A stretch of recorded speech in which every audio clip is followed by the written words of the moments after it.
दार्जिलिङको कुहिरो लागेको मरकती पहाडहरूमा जहाँ हावा देवदारको रुखको सुगन्ध र चियाको बास्नाले गुन्जिन्थ्यो, दार्जिलिङको पोखरियाबोङ नामक गाउँकी प्रीति नामकी एक नेपाली युवती बस्थिन्। उनी आफ्नो सुन्दरताका लागि मात्र होइन, उनको आँखाबाट झल्किने कोमल दयालुपनका लागि पनि चिनिन्थिन्।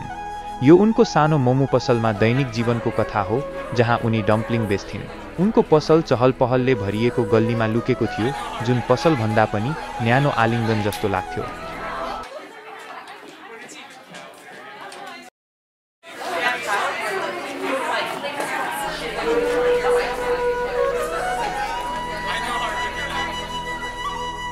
उनको मोमो रसिलो भरुवा भएको र बाफ निस्किएको, उनको विशेष पिरो गोलभेडाको अचारसँगै प्रसिद्ध थियो।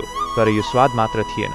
प्रीति आफै उनको न्यानो मुस्कान, ग्राहकहरूको दिनको बारेमा उनको वास्तविक सोधपुछ, उनले हरेक अर्डरमा थप्ने दयालुपनको अतिरिक्त खुराकले उनको पसललाई प्रिय बनाइदिएको थियो। व्यापार फस्टायो। पर्यटक र स्थानीय सबै प्रीतिको मोमोमा ओइरिन्थे, स्वादिष्ट खाना र मालिकको सान्त्वनादायी उपस्थितिले आकर्षित भएर।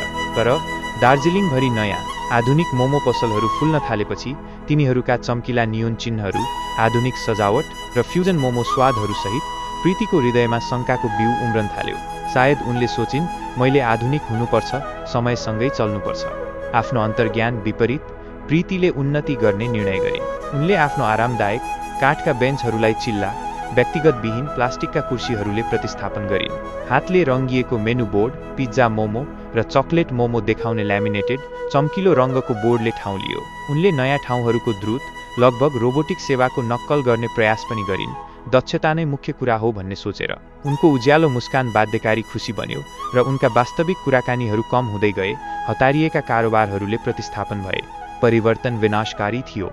उनका वफादार ग्राहकहरू, जसले आराम र व्यक्तिगत स्पर्शको कदर गर्थे, उनको पसललाई चिन्न सकेनन्। नयाँ स्वादहरूमा उनको प्रामाणिक मोमोको आत्माको कमी थियो र व्यक्तिगत विहीन सेवाले उनीहरूलाई चिसो बनायो। यो पुरानो प्रीतिको मोमो होइन, उनीहरूले गुनगुनाए र बिस्तारै उनीहरूका पाइलाहरू अन्तै मोडियो। दार्जिलिङको प्रामाणिक अनुभव खोज्ने पर्यटकहरूले उनको पसललाई सामान्य पाए। धेरै मध्येको एक ठाउँ मात्र। बिक्री ह्वात्तै घट्यो। एक पटक चहल पहल हुने उनको पसल अब प्रायः खाली रहन्थ्यो।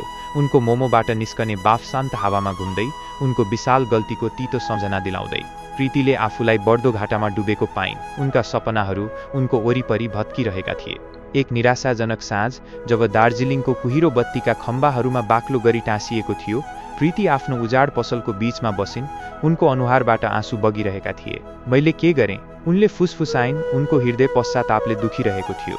उनले हाँसो, कुराकानी र उनको सानो कुनामा एक पटक भरिएको आनन्दलाई मिस गरिन्। उनले आफूलाई आफै हुन नपाएकोमा मिस गरिन्। यो पीडादायी तर गहिरो महसुस थियो। उनको सफलता प्रवृत्ति वा चम्किला बाहिरी आवरणबाट आएको थिएन। यो उनको हृदयबाट आएको थियो, उनको मोमोको प्रामाणिकता र उनले प्रदान गरेको वास्तविक न्यानोपनबाट। भोलिपल्टै प्रीतिले आफ्नो गल्ती सुधार्न थालिन्। प्लास्टिकका कुर्सीहरू हटाइए, सरल पालिस गरिएको काठका कुर्सीहरूले प्रतिस्थापन गरियो। ल्यामिनेटेड मेनु हटाइयो र उनको मौलिक, हातले रङ्गिएको बोर्डले गर्वका साथ प्रीतिको परम्परागत मोमो घोषणा गर्यो। उनले प्रायोगिक फ्युजन स्वादहरू त्यागिन्, जसले उनलाई प्रसिद्ध बनाएको थियो। त्यही पुरानो रेसिपीमा फर्किन्। सबैभन्दा महत्त्वपूर्ण कुरा, प्रीतिले आफ्नो मुस्कान फिर्ता ल्याइन्। नक्कली मुस्कान होइन, तर दार्जिलिङको चिसोलाई पगाल्न सक्ने वास्तविक उज्यालो मुस्कान। उनले हरेक ग्राहकलाई न्यानोपनका साथ स्वागत गर्न थालिन्। उनीहरूको दिनको बारेमा सोधिन्, ध्यानपूर्वक सुनिन् र दयालु शब्दहरू बाँडिन्। यो ढिलो चढाइ थियो, तर उनी चढिन्। एक वृद्ध महिला, उनको अनुहार वर्षौंको छापले कोरिएको, परिचित मसलाको हल्का गन्धले आकर्षित भएर पसलमा हिचकिचाउँदै आइन्। प्रीतिले उनलाई न्यानो मुस्कान र एक कप उनको प्रसिद्ध थुक्पासँग स्वागत गरिन्। पुरानो समयमा जस्तै खबर फैलिन थाल्यो। प्रीति पुरानो अवस्थामा फर्किइन्। वास्तविक प्रीतिको मोमो फिर्ता आयो।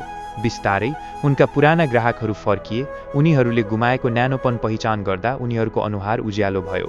नयाँ ग्राहकहरू, बढ्दो चर्चा र उनको पसलबाट निस्कने स्पष्ट दयालुपनले आकर्षित भएर चाँडै त्यो जादु पत्ता लगाए। प्रीतिको मोमो अझ स्वादिष्ट लाग्यो।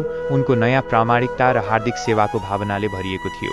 उनको पसल फेरि जीवन, हाँसो र पूर्ण रूपमा बाफिएको मोमोको अप्रतिरोध्य सुगन्धले भरियो। प्रीति एक पटक नक्कलको भुलभुलैयामा हराएकी थिइन्। आफ्नो साँचो आत्मामा फर्किइन्, यो प्रमाणित गर्दै कि दयालुपन, प्रामाणिकता र स्वादिष्ट परम्परा नै सफलताका सबैभन्दा शक्तिशाली सामग्री हुन्। यस कथाको नैतिक शिक्षा यो हो कि साँचो सफलता बाहिरी चम्किलोपनमा होइन, तर आफ्नो प्रामाणिकता र अरूप्रति गरिने हार्दिक दयालुपनमा पाइन्छ।